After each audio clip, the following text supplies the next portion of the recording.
Hello guys, welcome back to my channel. आज हम इस वीडियो में अकाउंटिंग इक्वेशंस चैप्टर करेंगे। जितनी भी हमने अब तक थ्योरी की है उससे रिलेटेड आपका ये प्रैक्टिकल चैप्टर है और ये आपका फर्स्ट चैप्टर है प्रैक्टिकल का, डेट इज़ अकाउंटिंग इक्वेशंस।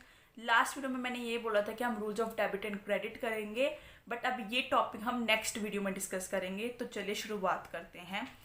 अब हमारा टॉपिक आता है अकाउंटिंग इक्वेशंस। ये हमारा पहला प्रैक्टिकल चैप्टर है, ठीक है। तो हम शुरुआत कर रहे हैं। सबसे पहले आपको अकाउंटिंग इक्वेशन का मीनिंग समझने से पहले आपको जो है बैलेंस शीट समझना कि बैलेंस शीट क्या होती है। अभी एक मैं थोड़ा सा बैलेंस शीट के बारे में बता रही हूँ, हम इसके बारे में प्रॉपर पढ़ेंगे नेक्स्ट चैप्टर्स में, ठीक है। पर इस चैप्टर को करने के लिए आपको बैलेंस शीट थोड़ी बहुत समझ आनी ज़रूरी है, क्योंकि आपको क्वेश्चंस में पूछा जाएगा कि भी अकाउंटिंग इक्वेशंस बताओ और बैलेंस शीट भी बनाओ, ठीक है। तो चलिए शुरुआत करते हैं। सबसे पहले जो बैलेंस शीट है, बैलेंस शीट का क्या मतलब होता है, मैंने पहले वाली वीडियोस में बताया। बैलेंस शीट का क्या मतलब होता है कि एक स्टेटमेंट, बैलेंस शीट जो एक स्टेटमेंट होती है जिसमें हम एसेट्स और लाइबिलिटीज़, कैपिटल एंड लाइबिलिटीज़ को रिकॉर्ड करते हैं, ठीक है। और बैलेंस शीट में क्या होता है कि जो टोटल ऑफ एसेट्स होता है वो टोटल ऑफ कैपिटल और लाइबिलिटीज़ के इक्वल होता है। जैसे बैलेंस शीट है, बैलेंस शीट का क्या होता है कि बैलेंस शीट का क्या मतलब है कि जो बैलेंस बना के रखना, एक शीट है जो बैलेंस बना के रखती है, ठीक है। तो बैलेंस शीट में जो है हमेशा एसेट्स जो है कैपिटल और लाइबिलिटीज़ के इक्वल होता है, ठीक है। तो ये है बैलेंस शीट। तो बैलेंस शीट से ही हम डिराइव करते हैं ये इक्वेशंस कि एसेट जो है is equal to liabilities plus capital. जो एसेट है वो लाइबिलिटी और कैपिटल के लाइबिलिटी और प्लस कैपिटल के इक्वल होता है। अब आप देखते हो बैलेंस शीट में, हम एग्जांपल लेती हूँ मैं। देखो मैंने क्या कर रखा है, एसेट्स में एसेट्स रिकॉर्ड कर रखे हैं, cash, bank, debtors, stock, machinery, furniture, ये सब मिला के जो है मैंने एसेट्स 1 लाख रुपए का खरीद रखा है। कैपिटल मेरी 60,000 है और लाइबिलिटीज़ के अंडर आते हैं क्रेडिटर्स, बैंक ओवरड्राफ्ट जो 40,000 है। अब मैंने जो एसेट्स खरीदे हैं, या तो मैंने एसेट्स कैसे खरीदे हैं कि कैपिटल में से कुछ पैसा निकाला, जो प्रोपराइटर ने कैपिटल लगाया था, बिजनेस जो इन्वेस्टमेंट की थी बिजनेस में, उसमें से कुछ पैसा निकाला तो एसेट्स खरीदे, ठीक है। या मैंने थर्ड पार्टी लाइबिलिटीज़ ली कि मैंने उधार लिए थर्ड पार्टी से और तब जाके मैंने एसेट्स को खरीदा है। तो आप देख सकते हो कि जो एसेट्स का टोटल है, एसेट्स जो है 1 लाख के हैं, कैपिटल 60,000, लाइबिलिटीज़ 40,000 जो इक्वल है 1 लाख के। तो दोनों का जो टोटल है, ठीक है, वो इक्वल है। तो ये क्या है, हमारी बैलेंस शीट है, ठीक है। इसलिए हम बोलते हैं कि एसेट्स जो है लाइबिलिटीज प्लस कैपिटल के इक्वल होता है। ये आपका जो है मेन अकाउंटिंग इक्वेशन है। इसी अकाउंटिंग इक्वेशन से आप जो है 2 इक्वेशंस और डिराइव करते हो। यह है जिसमें हम, अब आपको देखना है कि आपको निकालना क्या है। अगर सपोज आपको कैपिटल निकालना हुआ तो हम क्या करेंगे, एसेट्स में से लाइबिलिटीज़ को माइनस कर देंगे। अगर हमें लाइबिलिटीज़ निकालनी हुई तो हम क्या करेंगे, एसेट्स में से कैपिटल को माइनस कर देंगे। अगर हमें सपोज क्या कहते हैं, हमें सपोज कैपिटल चाहिए तो हम क्या करेंगे, एसेट्स में से जो एसेट साइड है उसमें से हम ये लाइबिलिटीज़ को माइनस कर देंगे तो हमारी कैपिटल निकल जाएगी, ठीक है। और अगर हमें लाइबिलिटीज़ चाहिए तो हम एसेट्स में से कैपिटल को माइनस कर देंगे तो लाइबिलिटीज़ निकल जाएगी, ठीक है। तो कहने का क्या मतलब है कि एसेट्स का जो टोटल साइड है वो हमेशा जो है कैपिटल प्लस लाइबिलिटीज़ के टोटल साइड से इक्वल होता है। तभी बैलेंस शीट को बैलेंस शीट का नाम दिया गया है कि बैलेंस शीट मतलब कि एक शीट, एक स्टेटमेंट जिसमें जो बैलेंस बना के रखता है between assets, capital and liabilities, ठीक है। तो तभी मैंने लिखा है कि 1 लाख के एसेट्स है तो is equal to liabilities 40,000, capital 60,000। तो अकाउंटिंग इक्वेशन क्या बताता है, accounting equation signifies that the assets of a business are always equal to the total of capital and liabilities। तो अकाउंटिंग इक्वेशन ये बताता है हमें कि जो एसेट्स है बिजनेस के वो हमेशा कैपिटल और लाइबिलिटीज़ के टोटल के इक्वल होएगी। तो ये हमारी अकाउंटिंग इक्वेशन। अब हमने अकाउंटिंग इक्वेशन का मीनिंग कर लिया है, तो अब हम जो है इसका प्रैक्टिकल क्वेश्चन सॉल्व करेंगे, ठीक है। मैंने 2 क्वेश्चंस लिए हैं और वो 2 क्वेश्चंस मैं आपको सॉल्व करके दिखाऊंगी, ठीक है। तो अब मैं सबसे पहले आपको क्वेश्चन दिखा देती हूँ। तो ये है क्वेश्चन, ठीक है। तो क्वेश्चन में मैं बता देती हूँ कि इसमें एक्चुअली मैंने ट्रांजैक्शन जो है रिकॉर्ड कर रखी है, उसके थ्रू मेरे को पता चल जाएगा। तो मेरे को क्वेश्चन बार बार देखने की ज़रूरत नहीं है, बट मैं आपको ये पढ़ा देती हूँ क्वेश्चन में आपसे क्या मांगा जा सकता है। तो क्वेश्चन नंबर 1 है, show the accounting equation on the basis of the following transactions and prepare balance sheet also. आपको अकाउंटिंग इक्वेशंस बतानी है और बैलेंस शीट भी बना के दिखानी है। तो फर्स्ट पॉइंट में क्या आता है, गोपाल ने जो है बिजनेस को स्टार्ट किया और उसने जो है 75,000 रुपीज़ कैश लगाया कैपिटल के फॉर्म में। दूसरा है कि परचेज्ड फर्नीचर फॉर कैश, और उसने जो है फर्नीचर को खरीदा कैश पेमेंट करके 5,000 का। ठीक है, फिर उसने गुड्स को खरीदा कैश पेमेंट करके 20,000 का। फिर उसने गुड्स को खरीदा लेकिन अब कैश पेमेंट नहीं की, अब उसने क्रेडिट पे खरीदा है, उधार पे खरीदा है 16,000 के। फिफ्थ पॉइंट आता है, goods costing ₹12,000 sold on credit for ₹15,000। जो गुड्स की कॉस्ट, जो 12,000 की जो उसने गुड्स की कॉस्ट थी, वो उसने जो है क्रेडिट पे उधार पे बेचे हैं 15,000 में, और उसने जो 1,000 रुपये है वो रेंट पे किया है। तो ये हमारी क्वेश्चन है। ये क्वेश्चन आपको एग्जाम में मतलब इस टाइप का क्वेश्चन आएगा, तब हम इसको सॉल्व करते हैं। तो सबसे पहले क्या करना है आपको, जब भी क्वेश्चन स्टार्ट करना है सबसे पहले आपको अकाउंटिंग इक्वेशन लिखना है ऊपर। ये फॉर्मेट है अकाउंटिंग इक्वेशन का, जिसमें आप लिखोगे सीरीज नंबर, ट्रांजैक्शन, ठीक है, फिर लिखोगे एसेट्स, फिर उस पर थोड़ा सा गैप छोड़ देना क्योंकि एसेट्स को हम जो जो अलग अलग एसेट्स आएंगे उनके यहाँ पे नाम लिखेंगे, is equal to liabilities plus capital. जितना आप इसको खुला बनाओगे उतना ही आपका नीट एंड क्लीन बनेगा। ठीक है, तो अब हम फर्स्ट पॉइंट स्टार्ट करते हैं। Gopal started business with ₹75,000 as capital. Gopal ने क्या किया, बिजनेस को स्टार्ट किया और उसने जो कैपिटल लगाया है 75,000 का, मतलब कैश लगाया है 75,000 में। तो हम सबसे पहले क्या करेंगे, एसेट के नीचे लिखेंगे कैश 75,000। ठीक है, लाइबिलिटीज हमारी कुछ भी नहीं है तो हम 0 लिखेंगे, और हमारा जो कैपिटल लगा है वो 75,000। जब आप आइटम्स को पुट कर लेंगे, जब आप ये अमाउंट्स पुट कर लेंगे, उसके बाद आपको पूरी लाइन लगानी है। ठीक है, फिर हम यहाँ पे आएगा इक्वेशन या न्यू इक्वेशन, कि हमने जब अमाउंट क्या कहते हैं आइटम्स को पुट किया, एसेट्स को पुट किया, या लाइबिलिटी या कैपिटल को पुट किया, उसकी अमाउंट पुट की, उसके बाद हमारी जो लास्ट जो न्यू इक्वेशन बनती है वो क्या है, तो कैश एज इट इज आ जाएगा, is equal to 0 plus capital 75,000। तो आप देख सकते हो कि अभी जो है हमारा इक्वल है, एसेट जो है लाइबिलिटी प्लस कैपिटल की इक्वल है, ये 75,000 है, ये 75,000 है। ठीक है, उसके बाद आता है second point, purchase furniture for cash ₹5,000। 5,000 का जो है फर्नीचर खरीदा गया। तो फर्नीचर हमारा एसेट हुआ, हम क्या करेंगे यहाँ पे ऐड कर देंगे प्लस फर्नीचर लिखकर। अब हमने क्या किया, फर्नीचर परचेज किया कैश पेमेंट करके, तो कैश जा रहा है, कैश कम हो रहा है और फर्नीचर आ रहा है, तो हम क्या करेंगे 5,000 रुपये माइनस कर देंगे। ठीक है, प्लस हम क्या करेंगे 5,000 रुपये ऐड कर देंगे फर्नीचर के नीचे लिख दिया, इज इक्वल टू 0, क्योंकि कोई इफेक्ट नहीं लायबिलिटीज में और कैपिटल में भी कोई इफेक्ट नहीं है। तो न्यू इक्वेशन क्या बनेगी, 75,000 में से 5,000 गए 70,000 plus 5,000 which is equal to 0 plus 75 plus 0 75,000। Again आप देख सकते हो कि 70,000 plus 5,000 equal to 75,000, the both sides are equal. अब हम थर्ड इक्वेशन देंगे, उसमें लिखा है परचेज गुड्स फॉर कैश ₹20,000। अब कैश पेमेंट करके गुड्स खरीदे गए हैं, अगेन एसेट परचेज हुआ है हमारा, तो गुड्स यहाँ पे लिखेंगे, आप स्टॉक भी लिख सकते हो गुड्स की जगह। ठीक है, तो हमने कैश पेमेंट किया, अगेन पैसा गया है तो 20,000 माइनस कर देंगे, फर्नीचर पे कोई इफेक्ट नहीं है 0, गुड्स खरीदे हैं हमने कितने गए 20,000, तो ऐड कर देंगे इज इक्वल टू 0, और कैपिटल पे कोई फर्क नहीं है तो प्लस 0। तो 70 में से 20,000 के कितना आता है हमारा 50,000 plus 5,000 plus 20,000 is equal to 0 plus 75,000। ठीक है, तो अब फिर देख सकते हो कि दोनों साइड्स इक्वल है, तो अभी हम तक जो जितना भी हमने क्वेश्चन किया वो हमारा सही है। उसके बाद हम देखेंगे कि जो गुड्स हमने परचेज किया क्रेडिट पे परचेज किया है, उधार पे परचेज किया है।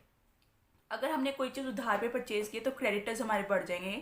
ठीक है, क्योंकि हमें जो है एक टाइम पे, क्योंकि हमने कुछ टाइम बाद उसको पैसे वापस करने हैं। तो क्रेडिट पे परचेज की उधार पे, इसका मतलब हमारा कैश जो है गया नहीं है, तो हम ज़ीरो करेंगे। गुड्स परचेज किए हैं, फर्नीचर पे भी कोई इफेक्ट नहीं, गुड्स हमने परचेज किए हैं तो हमारे 16,000 हो जाएंगे।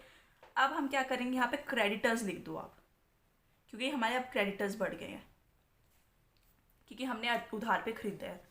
तो इज इक्वल टू 16,000, ठीक है, प्लस 75,000, सॉरी यहाँ पे आएगा, कोई इफेक्ट नहीं है तो ज़ीरो आएगा, ठीक है।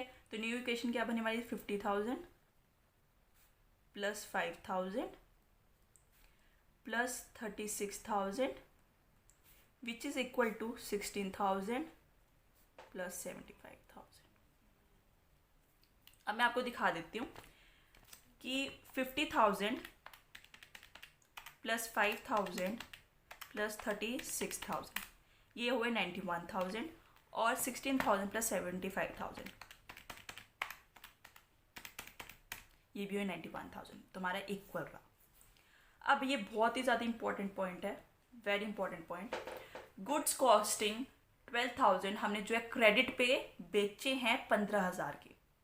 12,000 के गुड्स हमने 15,000 में बेचे, तो सबसे पहले देखो प्रॉफिट हो रहा है हमारा, हमें 3,000 का, ठीक है, प्रॉफिट हो रहा है हमें 3,000 का। गुड्स हमने बेचे हैं, ठीक है, कैश पे कोई इफेक्ट नहीं है, ज़ीरो। फर्नीचर पे कोई इफेक्ट नहीं है, ज़ीरो। कैश हमने जो है गुड्स जो है बेचे हैं, ठीक है, कितने के, 12,000 रुपये के, तो हम क्या करेंगे, माइनस कर देंगे, ठीक है। प्लस हमारे जो है डेटर्स बढ़ जाएंगे, डेटर्स बढ़ जाएंगे क्योंकि हमने जो है क्रेडिट पे जो है हमने सामान को बेचा है, तो हमें जो है पैसे मिलेंगे। तो हमारे क्या डेटर्स जो है बढ़ गए हैं क्योंकि हमने जो है गुड्स जो है क्या कहते हैं क्रेडिट पे बेचे हैं। तो डेटर्स कितने के बढ़े हमारे, 15,000 के, ठीक है।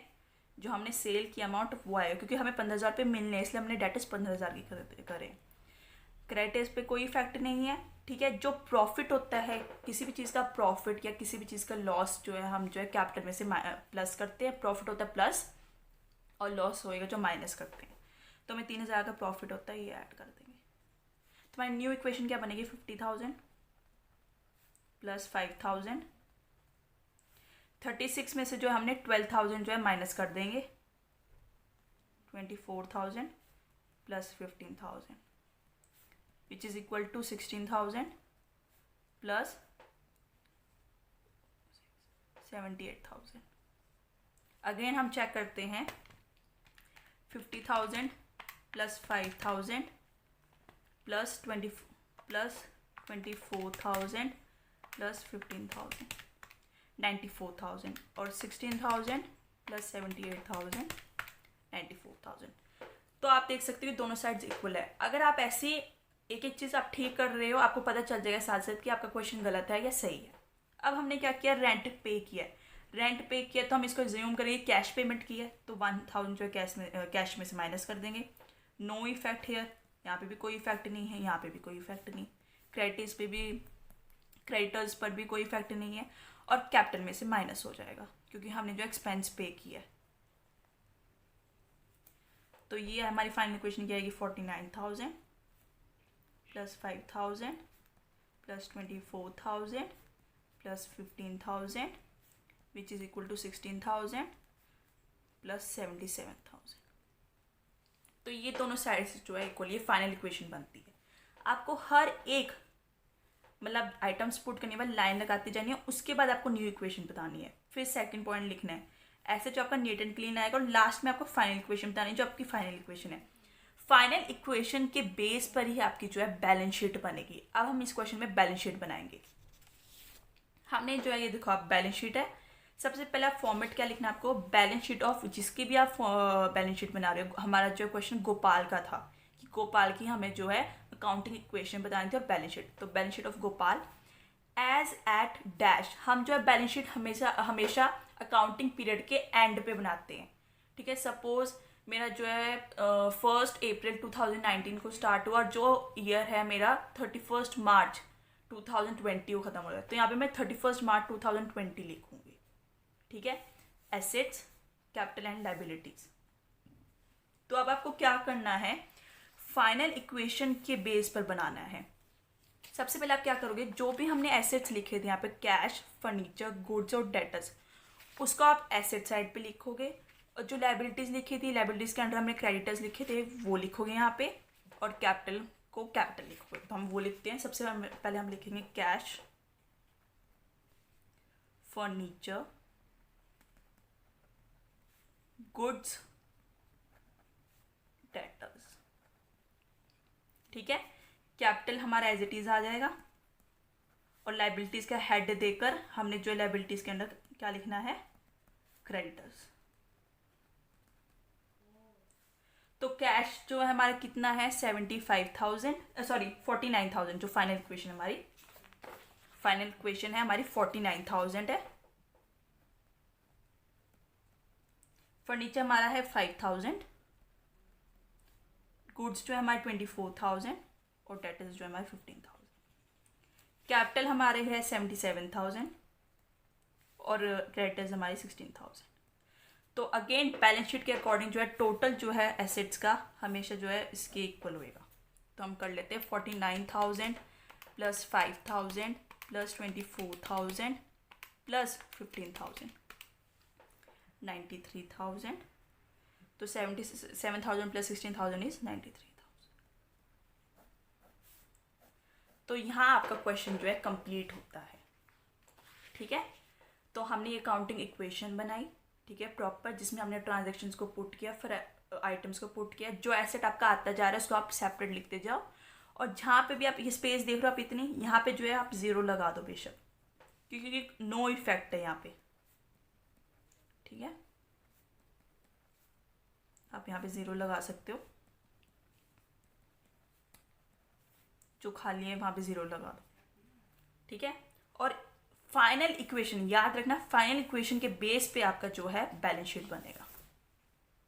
ठीक है, बहुत ईजी है बनाना बैलेंस शीट ये वाली। ठीक है, आपको फाइनल इक्वेशन निकालनी है और बैलेंस शीट बनानी।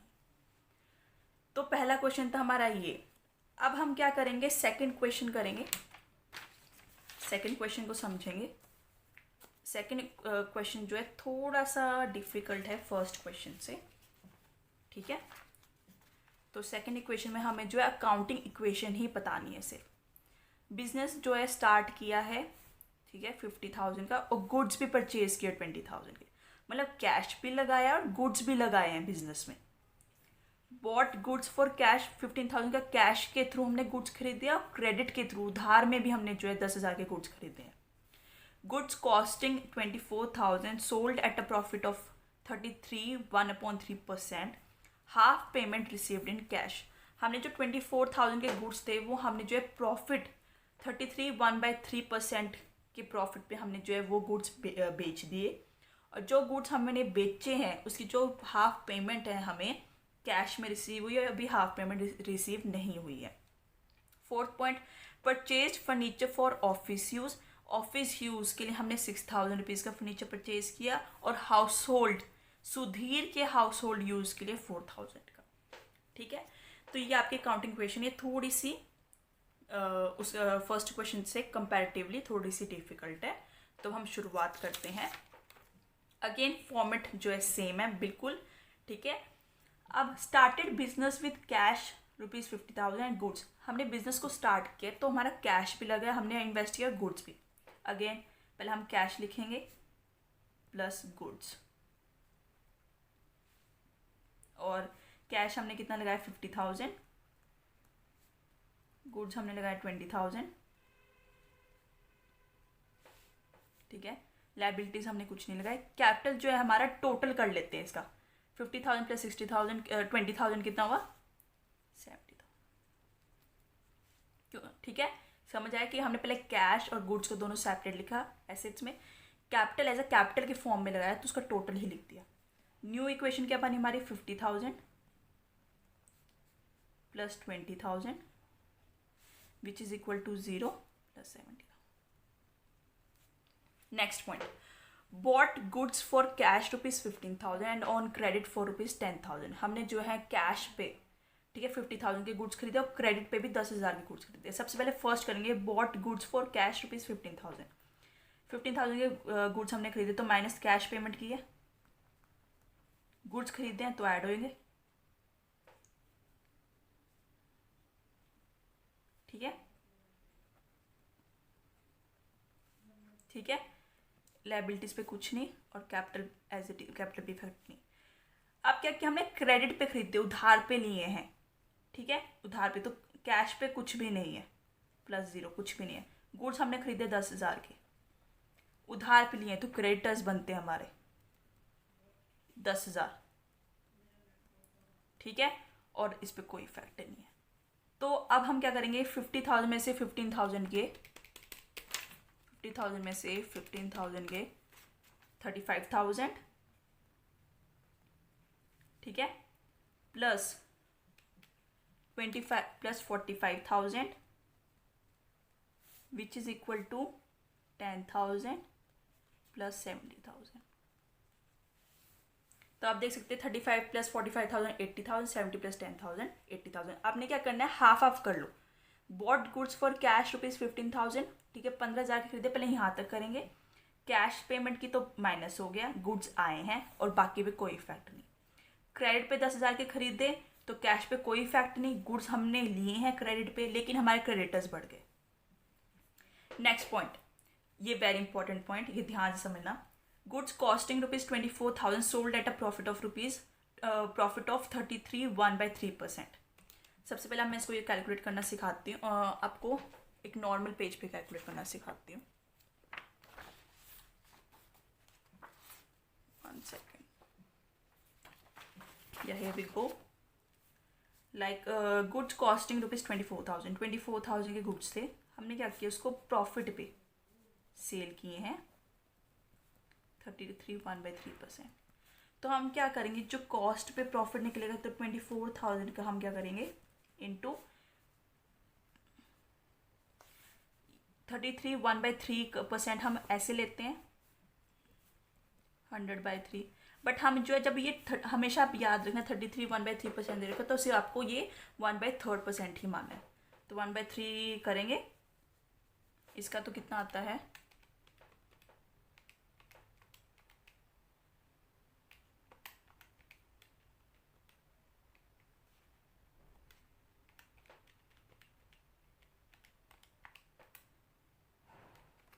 तो 1/3 कर देंगे तो हमारा आता है 8,000।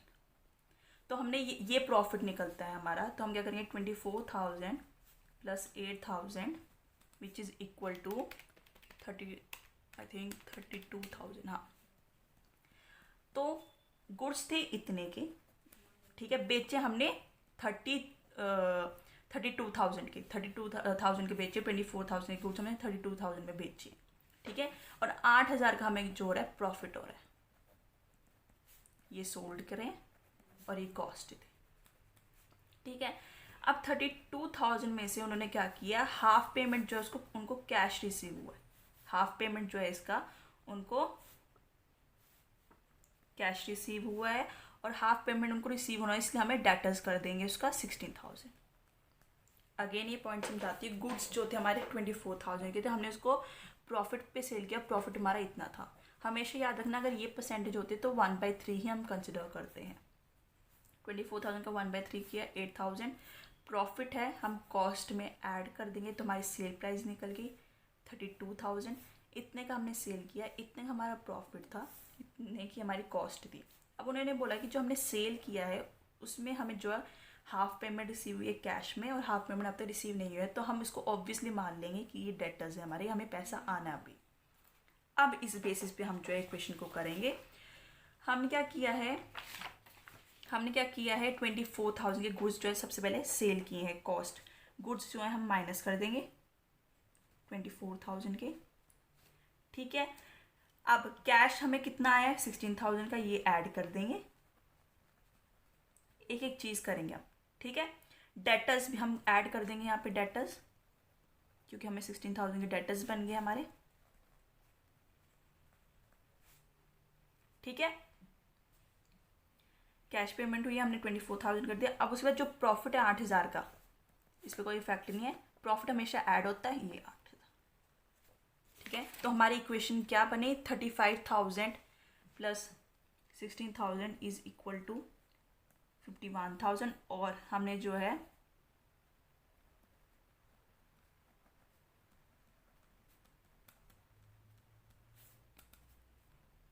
$10,000 प्लस 78,000, तो 88,000 बनता है। ये देखते कितना बनता है, 51,000 प्लस 21,000 प्लस 16,000, 88,000। ठीक है, आपको जो है ऐसे इस क्वेश्चन को बनाना है, फिर एक एक चीज़ करके जो है आपको डालनी है। उसके बाद आता है हमारा last point, date is purchase furniture for office use ₹60,000। हमने जो है 6,000 के जो है ऑफिस यूज के लिए फर्नीचर खरीदा। कैश पे हमने, हाँ, ऑफिस यूज के लिए खरीदा ना, तो हमारा जो है कैश चला गया।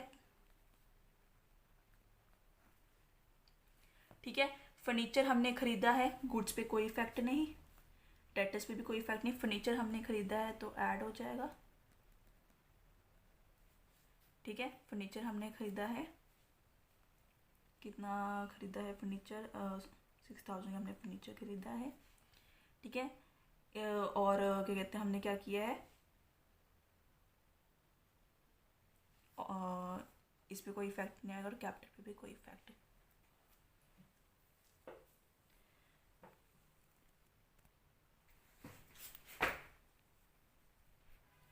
ठीक है, तो हमने क्या किया, 6,000 माइनस कर दिए क्योंकि ऑफिस यूज़ करके खरीदे तो कैश। ठीक है, गुड्स पे कुछ नहीं है, डेटर्स पे कुछ नहीं है, फर्नीचर आया है, क्रेडिटर्स हमारा कुछ नहीं है, कैपिटल पे कोई इफेक्ट नहीं हुआ। दूसरा आता है हाउस होल्ड यूज़ के लिए, सुधीर के हाउस होल्ड यूज़ के लिए। अगेन हाउस होल्ड यूज़ क्या हुआ, ड्राइंग्स हुआ एक पर्सनल यूज़ के लिए। ठीक है, सुधीर के तो 4,000 तो माइनस नहीं है क्योंकि कैश पेमेंट तो करी है हमने। ठीक है, गुड्स पे कुछ नहीं, डेटर्स पे भी कुछ नहीं, फर्नीचर पे भी कुछ नहीं, क्योंकि जो हम ये ट्रांजेक्शन्स करिए बिजनेस से रिलेटेड है। जो 4,000 का हमने फर्नीचर खरीदे वो हाउस होल्ड यूज़ के लिए, तो वो ड्राइंग्स है। तो ड्राइंग्स जो है हमेशा, ठीक है, कैपिटल में से माइनस होती है। ठीक है, तो फाइनल इक्वेशन हमारी क्या बनेगी, 51,000 माइनस 10,000 इज इक्वल टू 41,000। ठीक है, plus 21,000 plus 16,000 plus 6,000 which is equal to 10,000 और प्लस 74,000। तो हम चेक कर लेते हैं, 41,000 प्लस 21,000 प्लस 16,000 प्लस 84,000 ये इक्वल है। ये आपकी फाइनल इक्वेशन है। वैसे मैं कैलकुलेटर यूज़ कर रही हूँ, +1 +2 में आपको कैलकुलेटर अलाउड नहीं है, आपको आगे ग्रेजुएशन में अलाउड होगा। मैं तो इसलिए करी ताकि हमारी जो कैलकुलेशन है वो फास्ट हो जाए, थोड़ी जल्दी से हमारी कैलकुलेट हो जाए। ठीक है, तो ये है आपकी काउंटिंग इक्वेशन। ठीक है, मैंने 2 क्वेश्चंस लिए, एक थोड़ा टफ लिया, एक थोड़ा ईजी लिया, जिसमें आपको बैलेंस शीट भी बता दिया। अब इसी बेसिस पे आप जो आपके बाकी क्वेश्चंस को सॉल्व कर सकते हो। और नेक्स्ट वीडियो में हम लोग जो है rules of debit and credit करेंगे और कितने तरह के अकाउंट्स होते हैं उसके बारे में पढ़ेंगे। तब तक के लिए बाय बाय।